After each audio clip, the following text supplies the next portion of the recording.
Bonjour à tous. Alors on est aujourd'hui avec Laurie et Marion qui vont nous présenter la société qu'elles ont créée conjointement en partenariat, donc Simone Déménage. Pour ce qui est du déménagement et de l'accompagnement en déménagement, il y a des propositions qui existent. Par contre, la vôtre est quand même très différenciante. Donc du coup, je vous laisse expliquer effectivement en quoi Simone Déménage accompagne de manière vraiment différente en fait.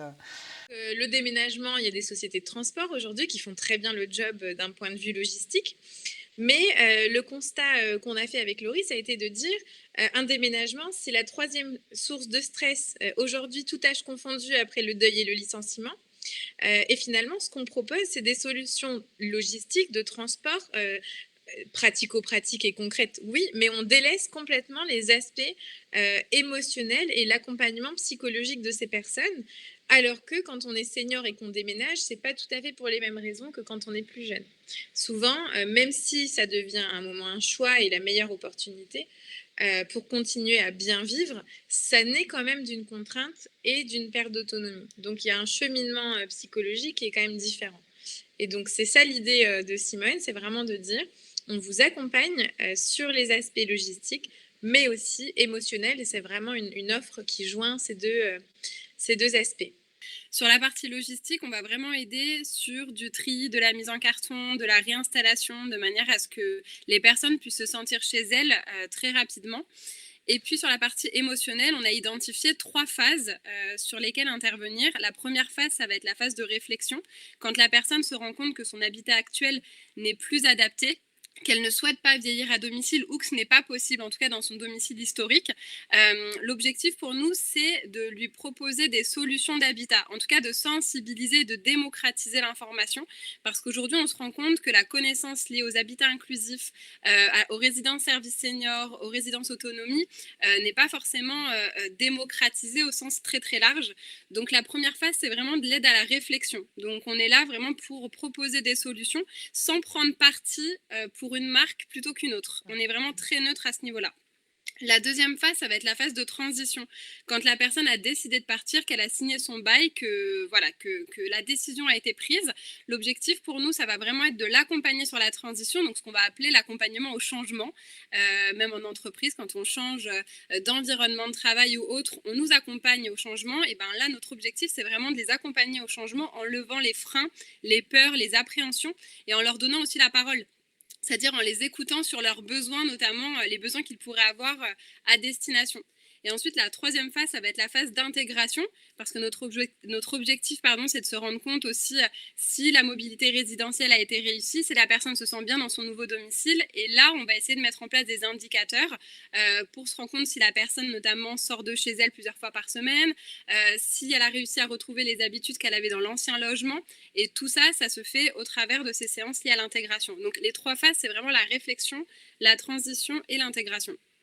L'idée de départ, c'est vraiment de faire intervenir des gérontologues qui ne sont pas des gériatres, donc ce ne sont pas des médecins, mais des professionnels qui sont de formation sociologie ou psychologie, vraiment avec une expertise sur la personne âgée.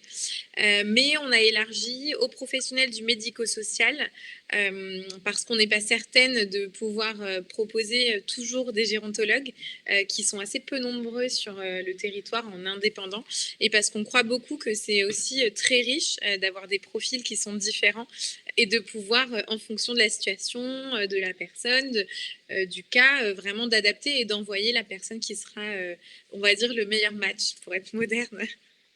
Nous, l'objectif, c'est vraiment de leur proposer une offre en fonction de leurs besoins. Donc avec Marion, on a toujours été très clair là-dessus dès le départ. On n'est pas là pour pousser un service qui n'est pas demandé ou dont on n'a pas du tout identifié le besoin. Le but, c'est d'interroger les personnes sur leurs difficultés, leurs problématiques à un instant T et de pouvoir leur proposer des solutions qui, nous paraissent adéquates.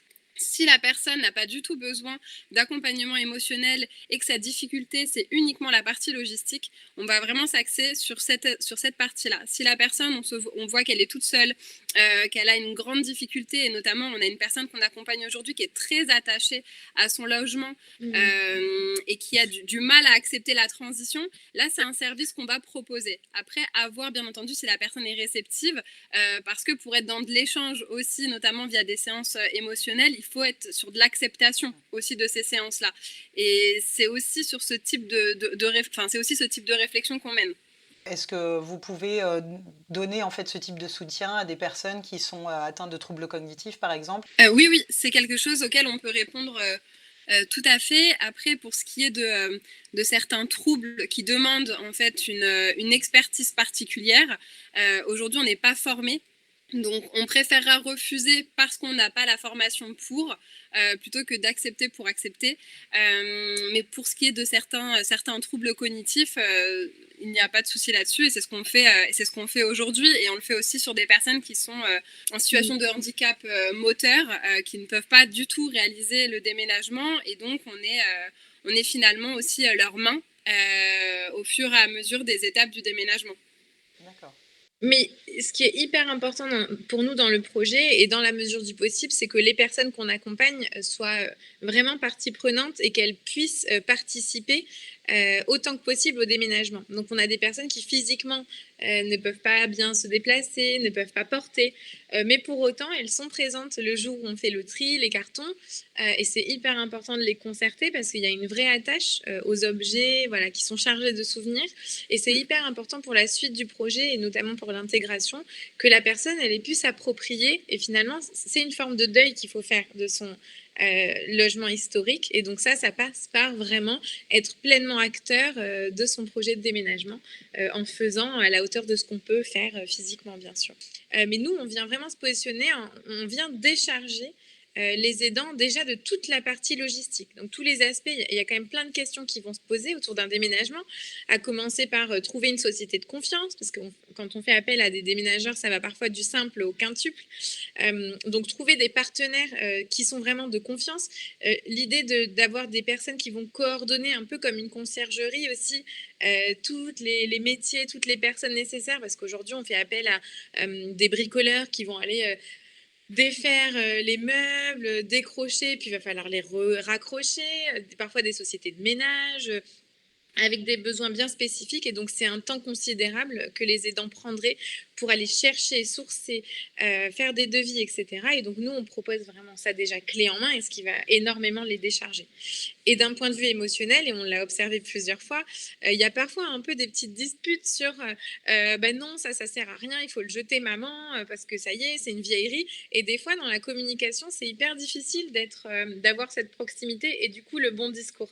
Et donc nous, on vient apporter une forme de médiation naturelle de par notre posture extérieure. Merci à tous, merci Marion, merci Laurie pour votre temps. Merci à toi pour l'opportunité, voilà, de pouvoir parler de ce projet qui nous tient à cœur. Mais c'est avec grand plaisir, et puis bonne réussite, bonne chance pour les prochains mois, et puis de toute façon on reste en contact. Merci beaucoup.